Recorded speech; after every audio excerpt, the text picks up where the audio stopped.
E o amor de Deus o Pai, na pessoa do seu amado Filho, nosso Senhor e Salvador Jesus Cristo, possa estar com cada um de vós.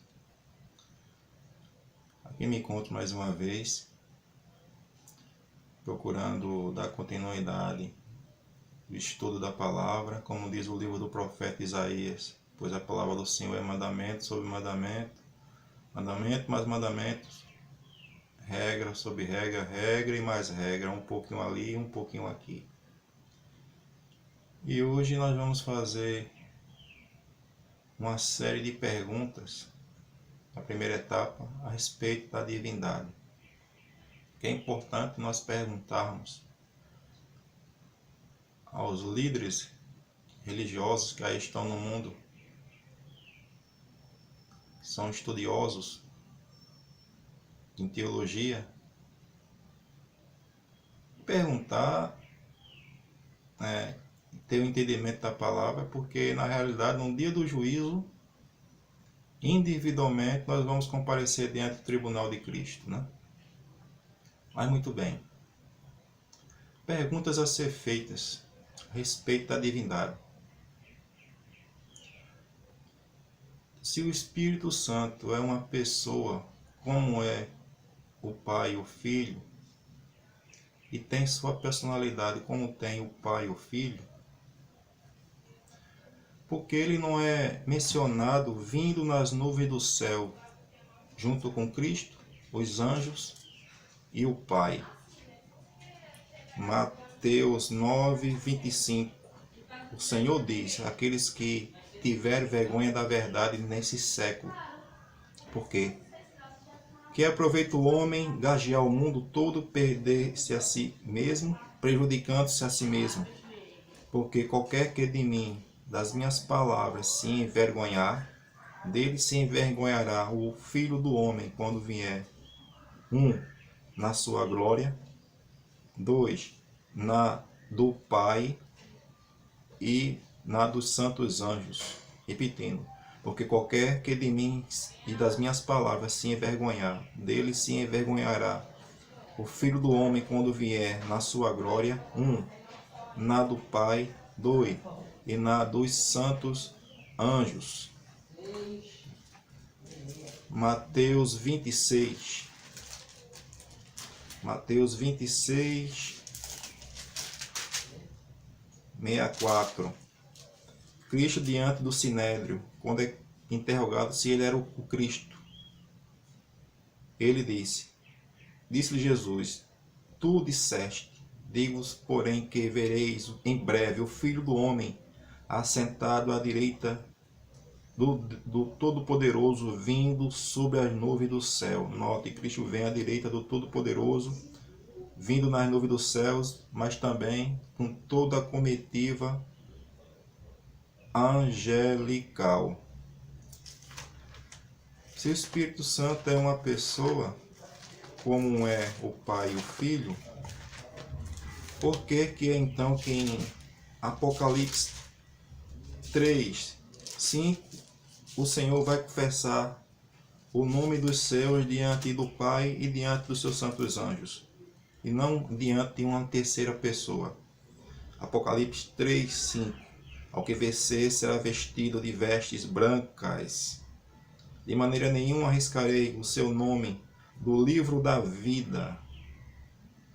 Ao contrário, confessarei o seu nome diante do meu Pai e diante dos seus santos anjos. Aqui, Cristo não cita um terceiro ser pessoal, uma terceira pessoa diante do trono, no qual o próprio Senhor vai confessar os nomes daqueles que se remirem, se salvarem e aceitarem Ele como seu Salvador. Se Ele é uma pessoa, por que então Cristo diz que é o vencedor? Vai compartilhar o trono com ele, com seu Pai apenas. Apocalipse 3, 20 e 21. Eis que estou à porta e bato, o Senhor diz. Se alguém ouvir a minha voz, abrir a porta, entrarei em sua casa, e com ele cearei, e ele comigo. E ao que vencer, considerei que se assente comigo no meu trono, assim como eu venci e me assentei com o meu Pai no seu trono. Porque Cristo aqui nos cita o terceiro ser pessoal, compartilhando o trono com ele e com seu Pai. Mas em Mateus 24, 36, se o Espírito é uma pessoa, por que então que somente o dia e a hora da vinda do Senhor só quem sabe é o Pai? Mateus 24, 36, ele diz: porém, daquele dia e a hora da sua vinda, ninguém sabe, nem os anjos, primeira pessoa dos céus, nem o Filho, segunda pessoa, mas unicamente o Pai, terceira pessoa. Se o Espírito Santo é uma pessoa, como diz os teólogos, por que então Paulo anunciava apenas um só Deus e um só Senhor? 1 Coríntios 8,6. Todavia, para nós há um só Deus, o Pai, de quem tudo procede, para quem nós vivemos e existimos. E um só Senhor Jesus Cristo, pelo qual são todas as coisas e nós por meio dele. Se Paulo só pregava um só Deus e um só Senhor, então, no entendimento de Paulo, quem era o Espírito em Paulo? Aí Paulo diz: o Senhor é o Espírito, e onde quer que o Espírito esteja, ali a liberdade. Mas todos nós que com a face descoberta, contemplamos como por meio de um material espelhado, a glória do Senhor, conforme a sua imagem, estamos sendo transformados, com a glória crescente na mesma imagem que vem do Senhor, que é o Espírito. Esse Senhor aqui é outra pessoa além de Cristo? Não, porque Paulo só pregava um só Senhor Jesus. 2 Coríntios 4, 5. Pois nós não pregamos a nós mesmos, mas a Jesus Cristo, o Senhor. Ou será que Paulo estava confuso? Porque Paulo diz lá em Gálatas 2:20, já não sou eu que vivo, Cristo vive em mim. O próprio Paulo diz lá em Gálatas 3:27, todos vós que fosse batizados em Cristo, já vos revestive de Cristo. No entendimento de Paulo, qual é a condição do crente, do homem, passar a ser filho de Deus? Qual é a certeza que ele era filho de Deus? Deus enviava o que ao crente? Gálatas 4:6. Porque vós sois filhos de Deus, e Deus enviou aos vossos corações o Espírito de seu Filho, que clama Abba, Pai. Uma vez esse Espírito no crente proporcionava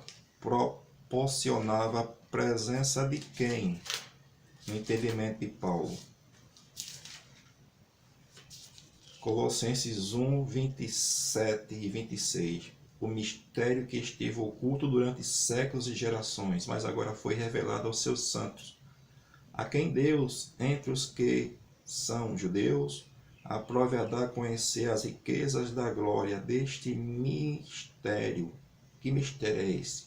Isto é, Cristo em vós, esperança de glória. E ainda esse Espírito também proporcionava a presença de quem além de Cristo? Segundo a Tessalonicenses 2,16, que o próprio Senhor Jesus Cristo e Deus nosso Pai, que nos amou e nos deu eterna consolação e uma boa esperança pela graça. Bem, se o Espírito Santo é uma pessoa, Porque então Paulo orientava os crentes à santificação e orientava a dizendo que nenhum impuro que cometia tamanhas abominações diante do Senhor haveria de herdar a salvação nesse reino, no reino vindouro. E no entendimento de Paulo, quantas pessoas dominavam esse reino? Efésios 5:4 diz assim, 1 a 4. Sede, pois, imitadores de Deus, como filhos amados, andai em amor, como também Cristo vos amou e se entregou a si mesmo por nós em uma oferta de sacrifício a Deus em cheiro suave. Mas a prostituição, toda impureza, avareza,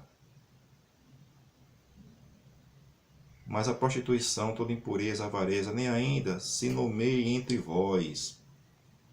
vós, como convém os santos, nem torpezas, nem parvorices, nem chocarices, que não convém, mas ante ações de graças, porque bem sabeis isto, que nenhum fornicador, ou impuro, ou avarento, o qual é idolatria, tem herança no reino, que é governado por quem? No reino de Cristo, e também de Deus. Ainda em Colossenses 3:1, quando o crente se converte, ele deve colocar os seus pensamentos aonde? Em que reino? E a vida do crente está escondida em quantas pessoas? Colossenses 3:1-2. Porquanto já ressuscitastes com Cristo, buscai as coisas que são de cima, onde Cristo está sentado à destra de Deus. Está vendo? Cristo está sentado à destra do Pai de Deus. Pensai nas coisas que são de cima e não nas que são da terra, porque já estáis mortos e a vossa vida está escondida com Cristo em Deus. Quem é esse Deus? Que a nossa vida deve estar escondida. 1 Coríntios 8:6. Todavia, para nós há um só Deus, o Pai, de quem tudo procede, para quem nós vivemos e existimos, e um só Senhor, Jesus Cristo, pelo qual são todas as coisas e nós por meio dele. Então, a vida do crente, aquele que crê, deve estar escondida nessas duas pessoas. E quando Cristo, que é a nossa vida, se manifestar, então também vos manifestarei com ele em glória. Aí ele torna a dizer aquilo que ele falou em Efésios 5. Mortificai, pois, os vossos membros, o corpo que está sobre a terra, a prostituição, a impureza, o apetite desordenado, a vil concupiscência, a avareza, que é a idolatria, pelas quais vem a ira de Deus sobre os filhos da desobediência. Aí eu voltando. Se o Espírito Santo é uma pessoa, por que então Paulo, porque Paulo então ordenava, ou seja, diante do jovem Timóteo, fazendo juramentos em nome apenas de duas pessoas. Em 1 Timóteo 5:20, Paulo diz o quê?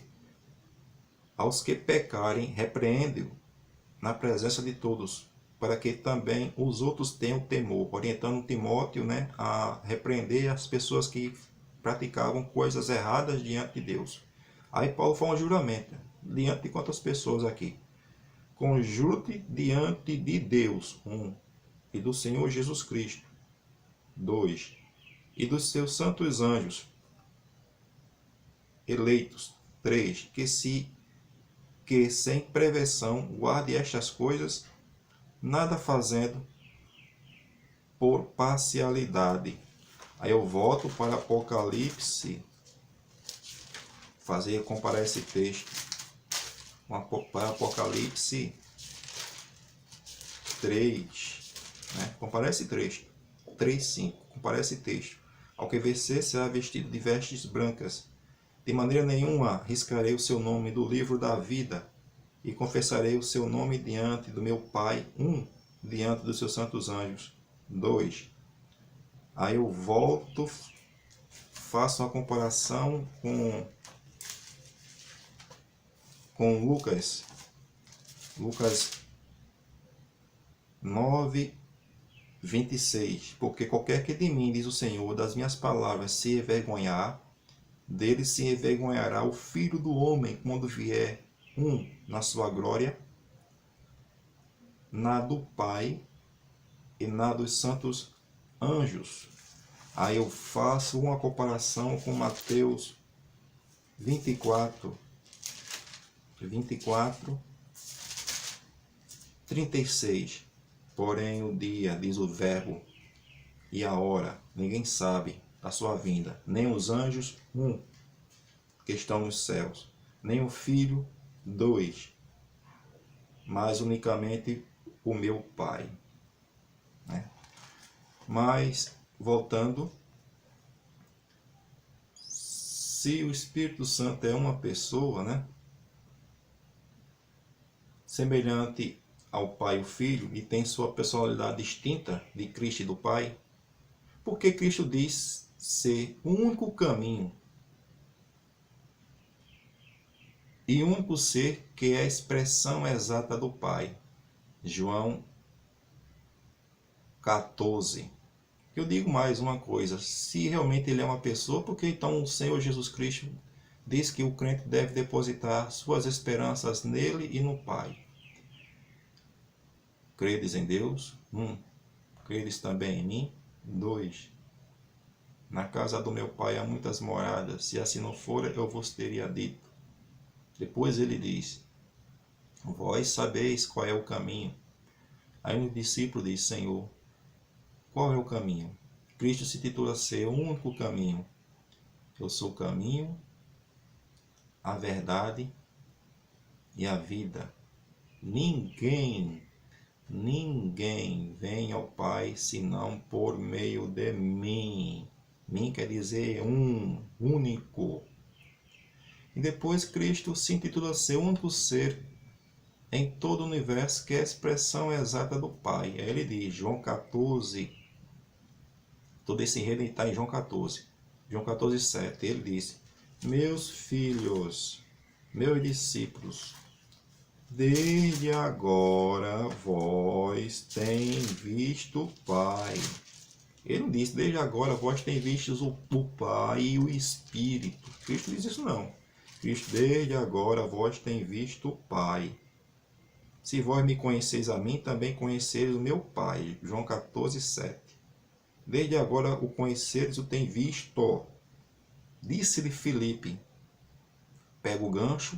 Filipe pede para ver quem, além de Cristo. Senhor, mostra-nos o Pai, é o que nos basta.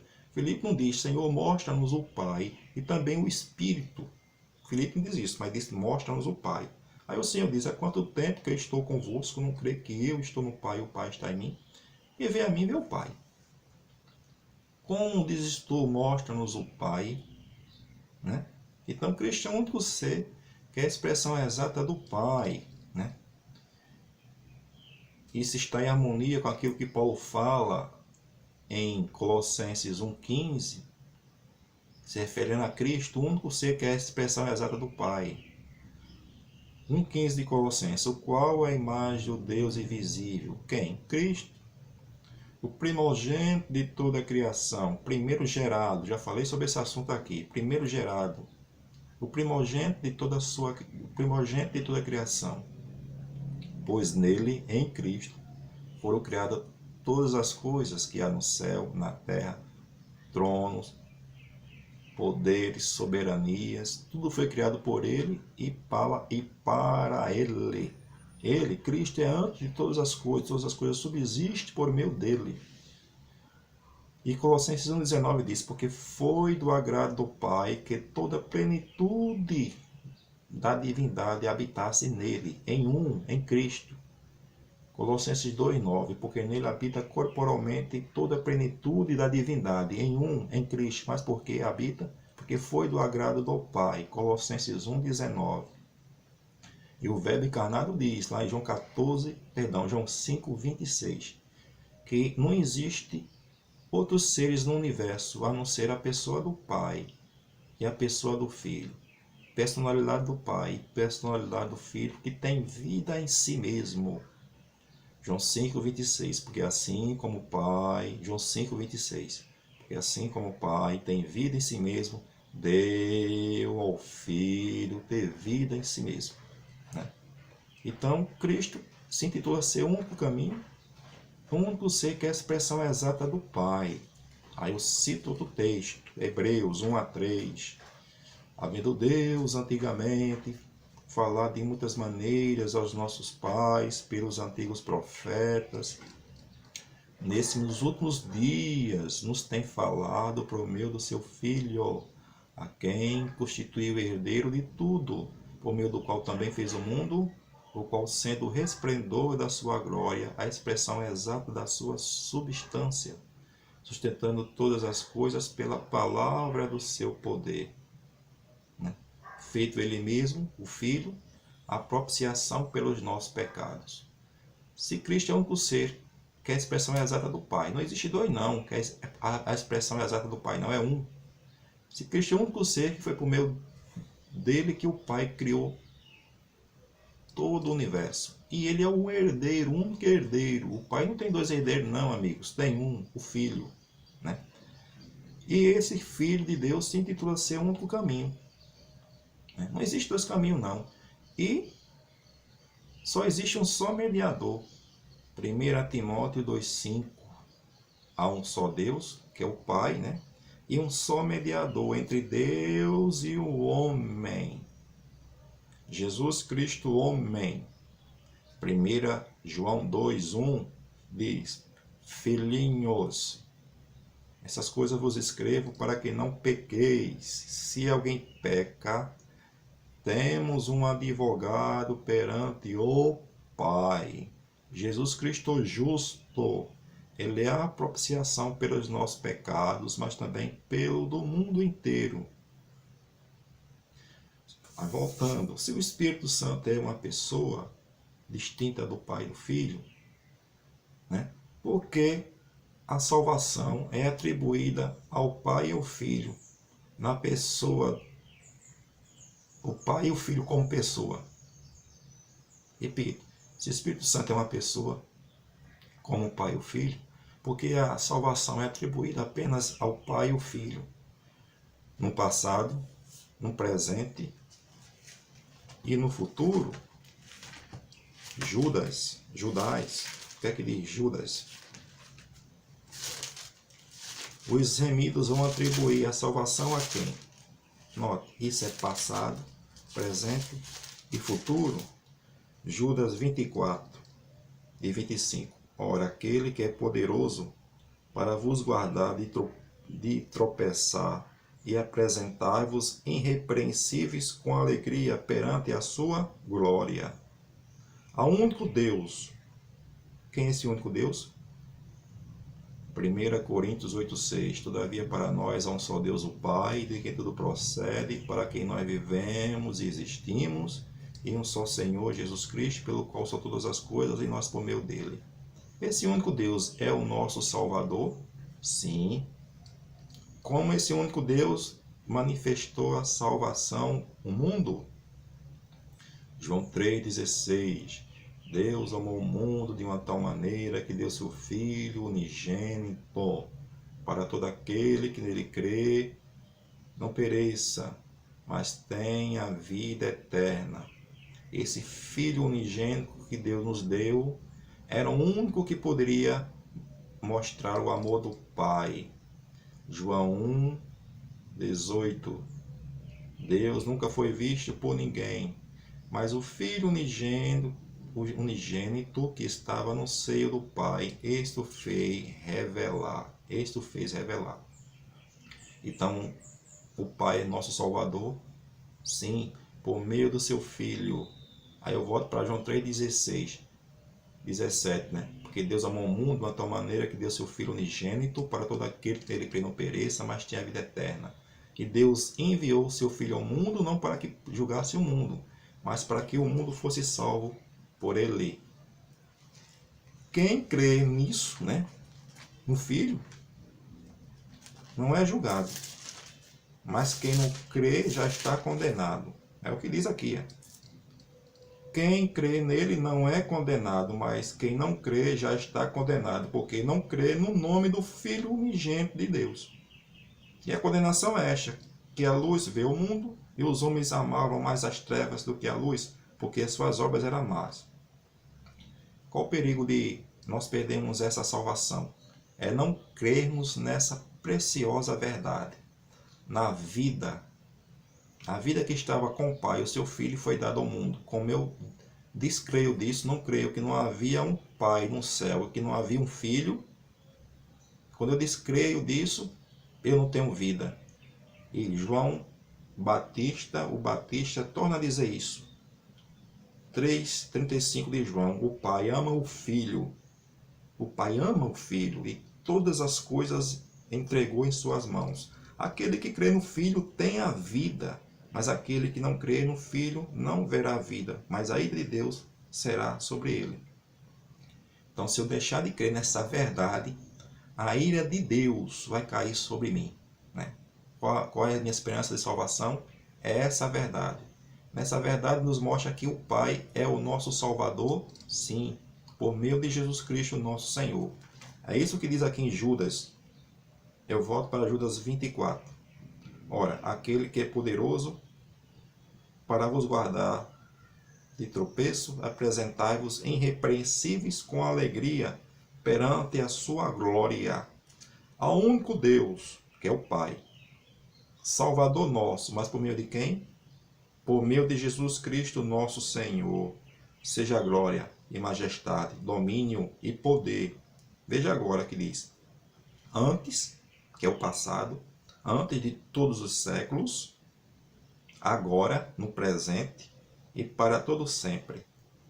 Então, aqui a salvação vai ser atribuída apenas ao Pai e ao Filho, passado, presente e futuro.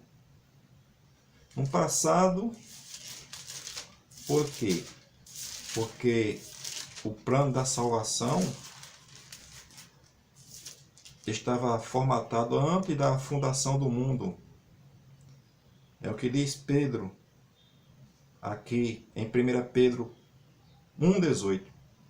Sabendo que não foi com coisas corruptíveis, com prata ou com ouro, que foste resgatado da vossa vã maneira de viver, que por tradição recebeste os vossos pais, mas com o precioso sangue de Cristo, como de um cordeiro imaculado e incontaminado, o qual, na verdade, em outro tempo foi conhecido, ainda antes da fundação do mundo, mas manifestado nesses últimos tempos por amor de vós. Ou seja, o plano aqui foi articulado, pelo Pai e pelo Filho, ou seja, Cristo já vem sendo Filho de Deus desde lá do céu.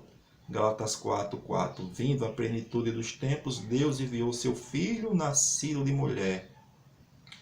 Hebreus 1:5 e Hebreus 1:6. Porque a qual dos anjos Deus disse alguma vez, tu és o meu filho, eu hoje te gerei. E uma vez mais eu lhe serei por pai, e ele me será por filho. E quando seria essa outra vez?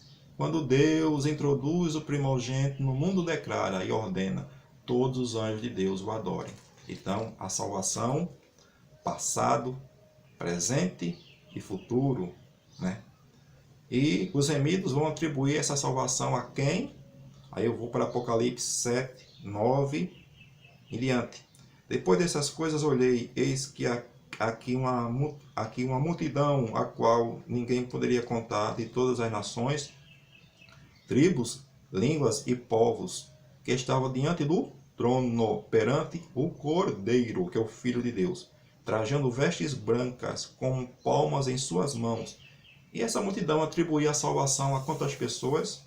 E clamava com grande voz, dizendo, a salvação ao nosso Deus, que está sentado no trono, e ao Cordeiro.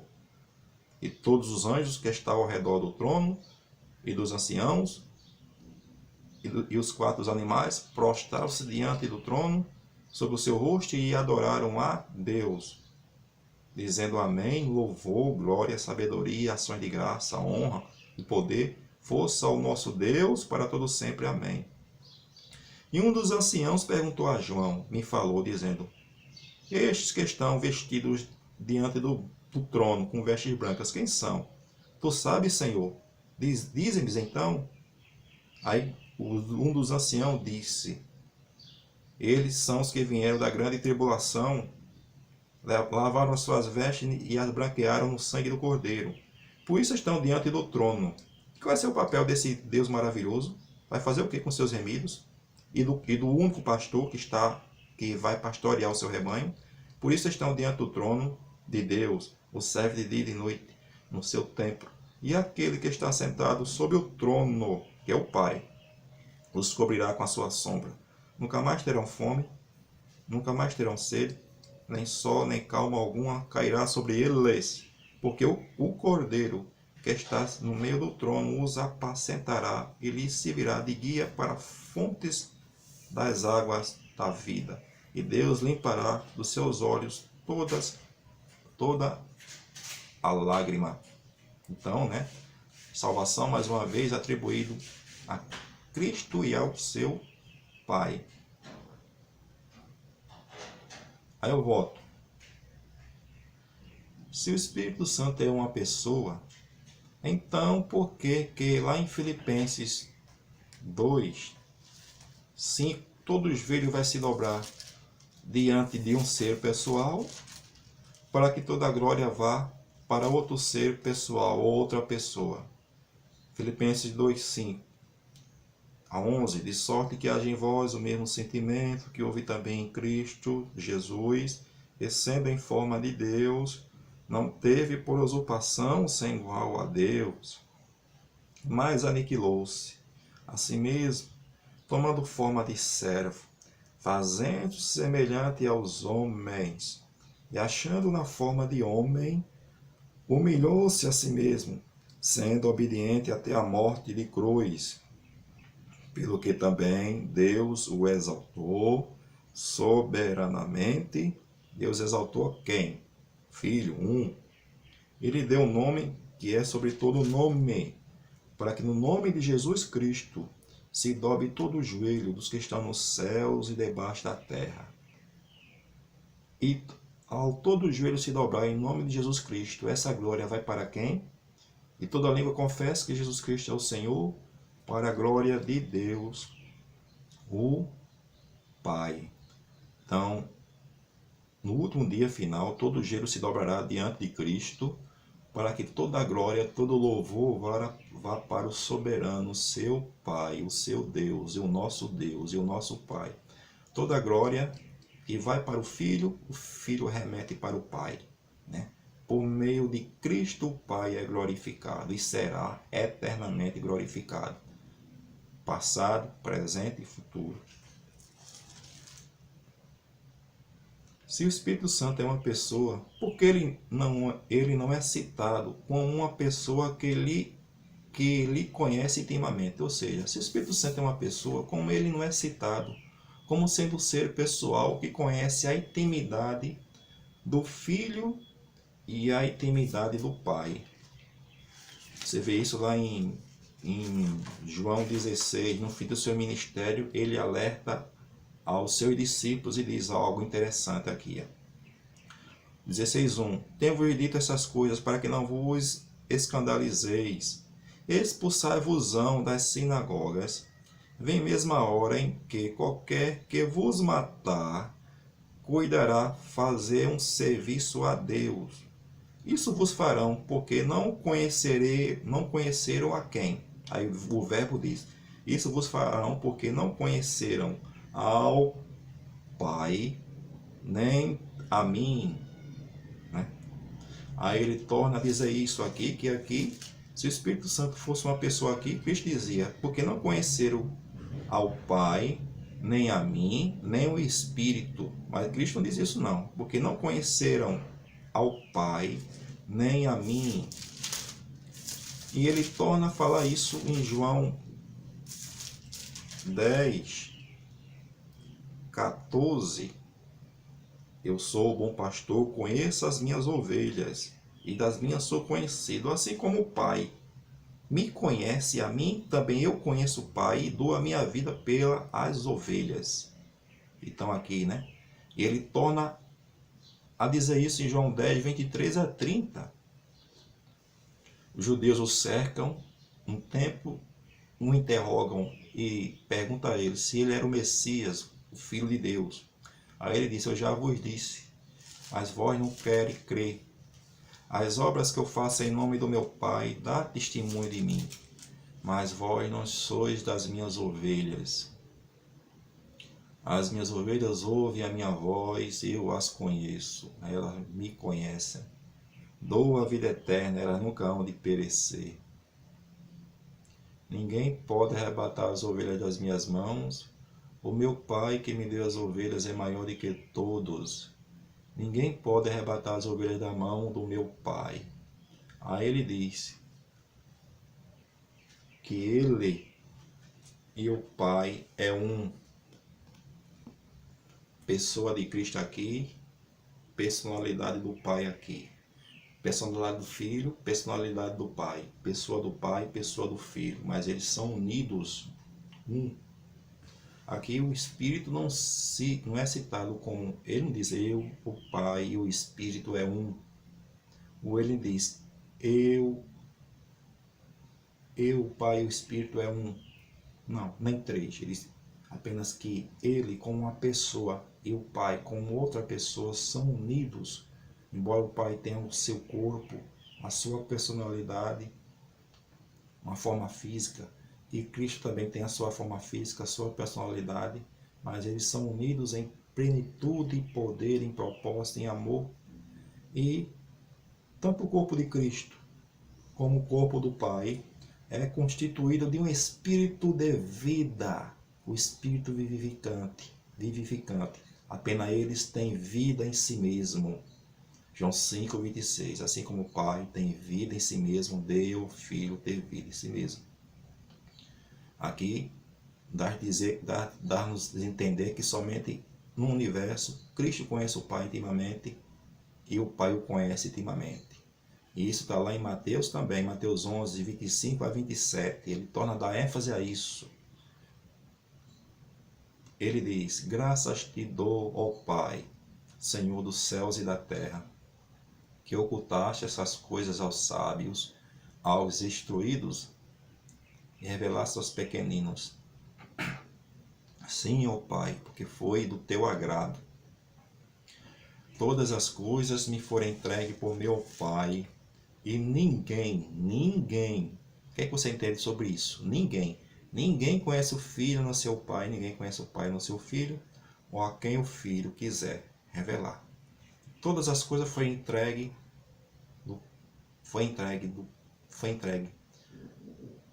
o Pai para o Filho. O Pai entregou todas as coisas. E se realmente o Pai entregou todas as coisas,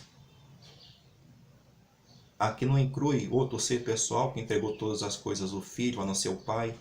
No fim de tudo, o Filho vai fazer o quê? Com todo o poder que ele recebeu do Pai. Porque ele recebeu esse poder do Pai, não de uma terceira pessoa, de uma suposta trindade. Ele vai entregar esse poder de volta a quem? Se o Espírito Santo fosse uma pessoa, Cristo deveria entregar esse poder de volta a ele, né? Ao Espírito Santo como pessoa. Mas vai entregar de volta a quem? 1 Coríntios 15, 24. Depois virá o fim, quando tiver entregado o reino a Deus, ao Pai, quando houver aniquilado todo o império, toda a potestade e força.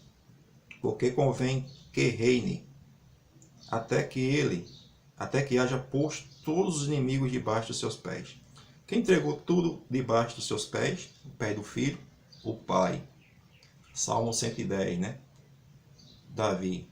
Disse o Senhor ao meu Senhor, disse o Pai ao Filho, assenta-me a minha mão direita até que eu ponha teus inimigos sob os escabelos dos teus pés. Mas quando o último inimigo for vencido, ora, o último inimigo que há de ser aniquilado é a morte. Porque todas as coisas ele sujeitou debaixo de seus pés. Mas quando diz que todas as coisas lhe estão sujeitas, claro, esta que se excetua aquele que todas as coisas sujeitou. Aquele que sujeitou todas as coisas. Quem sujeitou todas as coisas ao Filho? O Pai. Mas o próprio Pai, como soberano, não está sujeito ao Filho.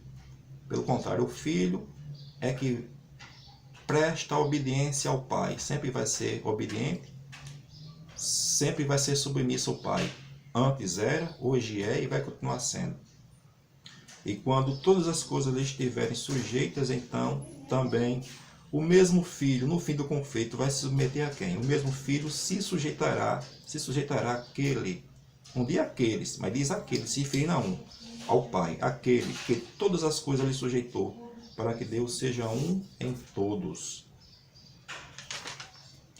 E se o Espírito é uma pessoa, como o Pai e o Filho, porque o Senhor Jesus diz que a vida eterna é conhecer Ele e o Pai. Em João 17, ele diz, Pai, 17:1, é chegada a hora dele se entregar por nós. Glorifica o teu Filho, para que também teu Filho te glorifique. Aí ele torna a dizer que ele recebeu o poder de quem aqui? Assim como lhe deste o poder sobre toda a carne, para que dê a vida eterna a todos quanto lhe deste. Quem deu o poder? O Filho, o Pai. E a vida eterna é uma só, uma. Que te conheçam a ti só, como o único Deus verdadeiro, e a Jesus Cristo a quem enviaste, né? Isso está em harmonia com aquilo que Paulo fala em 1 Coríntios 8:6. Todavia para nós há um só Deus, o Pai, de quem tudo procede, para quem nós vivemos e existimos, e um só Senhor, Jesus Cristo, pelo qual são todas as coisas, e nós por meio dele. Esse Senhor ora ao Pai e pede que o Pai o glorificasse, com aquela glória que ele tinha com quem no céu? Antes dele encarnar aqui, ele compartilhava a glória com duas pessoas ou com uma lá no céu? Aí ele diz, João 17:5, Pai, glorifica teu Filho com aquela glória que eu tinha contigo antes que o mundo existisse. E note, ele recebeu toda a glória de quem? E que entendimento os discípulos tinham dele? Aí 17:5. Aí ele diz, agora glorifica-me tu, ó Pai, junto de ti mesmo com aquela glória que eu tinha contigo antes que o mundo existisse. Manifestei o teu nome aos homens que do mundo me deste, eram teus, e tu me deste e guardaram a tua palavra. E agora já tem conhecido que tudo quanto me deste provém de ti, porque lhe dei as palavras que me deste, e eles, os discípulos, as receberam. E tem verdadeiramente conhecido que saí de ti e creio que tu me enviaste. Todas as coisas pertencem a quem? Além do Filho. Aí o Filho diz, todas as minhas coisas são tuas e todas as coisas são minhas. Nisso eu sou glorificado. Então, todas as coisas pertencem apenas às duas pessoas, ao Pai e ao Filho. Aí, esse relacionamento, devemos ter comunhão com quem? Além do Pai e do Filho. Devemos ter comunhão com outro ser pessoal. 17:20 de João. Eu não rogo somente por estes, mas também por aqueles que pela sua palavra hão de crer em mim, para que todos sejam um, como tu, ó Pai, estás em mim e eu em ti, que também eles sejam em nós, para que o mundo creia que tu me enviaste. Nossa comunhão é com Cristo, o Pai e os irmãos, né? Eu dele a glória que me deste, para que sejam um como nós somos um. Eu neles, tu em mim, para que eles sejam perfeitos em unidade, para que o mundo conheça o que tu me enviaste a mim e que tens amados a eles como tem amado a mim. Aí ele diz que ele quer que os discípulos contemplem a glória dele, mas essa glória que ele tem foi dada a ele por quantas pessoas? Aí ele diz, João 17:24, Pai, aqueles que me deste, quero que onde eu estiver, também eles estejam comigo, para que vejam a minha glória, que me deste, porque tu me amastes antes da criação do mundo. Pai justo, o mundo não te conheceu, mas eu também te conheci. E estes conheceram que tu me enviaste a mim. Então, apenas Cristo conhecia o Pai e o Pai conhecia o Filho. Eu lhe fiz conhecer o teu nome e lhe farei conhecer mais, para que o amor com quem me tem amado estejam neles. E eu, o Verbo diz, neles esteja. Para que Cristo pudesse estar em nós, ele tinha que subir em carne, voltar a ter a plenitude da divindade, para que pudesse voltar, né, em sua forma espiritual. Nessa forma que Paulo diz lá em Gálatas 20:20, já não sou eu mais que vivo, mas Cristo é que vive em mim. Por isso, o crente tem que ter comunhão com quem? Quem deve ser a nossa comunhão? 1 João 1:2. E quanta vida o Pai tinha para nos dar? 1 João 1:2. Porque a vida foi manifesta, e nós a vimos e testificamos dela. E vos anunciamos a vida eterna que estava com o Pai, e nos foi manifesta.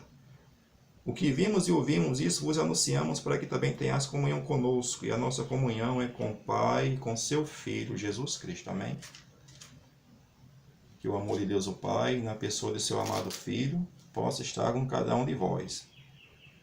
Amigos e amigas, digo com toda a convicção, outro testemunho eu não posso dar. Vou comparecer diante do tribunal de Cristo.